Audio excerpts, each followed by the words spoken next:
After a while, the police department wanted Escape Fred's body digging up and taken to a morgue so they can find any evidence on the killer. Frank Smith, an officer working for them, went out to go take a smoke. Officer Ben was looking at Escape Fred's body to find any evidence on the killer, but couldn't find anything at all. Officer Ben zipped Escape Fred's body back up and went on his phone for a little bit. After a while, he started to notice that the body of Escape Fred was gone. Officer Ben was getting ready to report this, but then he saw the decomposed, demonic body of Escape Fred. He was about to scream, but Escape Fred ripped his throat out before he could say anything.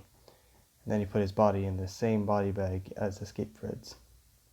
Escape Fred then went after the killer that caused this entire mess, Frank Smith, who was heading home from work. Escape Fred knew where Frank Smith was.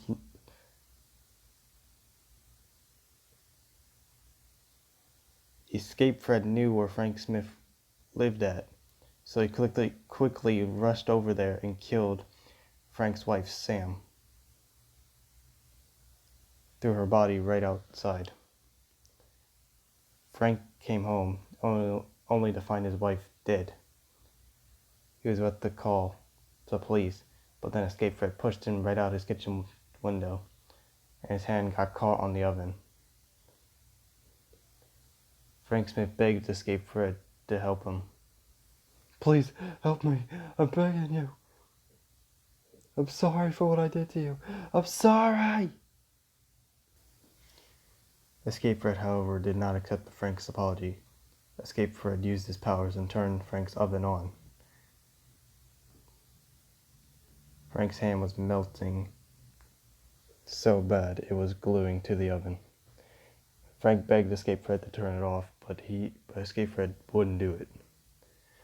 "Please, turn it off, it burns! Turn it off! Turn it off, you freaking psychopath!" After a while, a voice on the oven was saying the oven was overheating. Frank Smith let go and then fell out the window, killing him instantly. As Escape Fred looked at Frank's mangled body, he quickly left before the police showed up.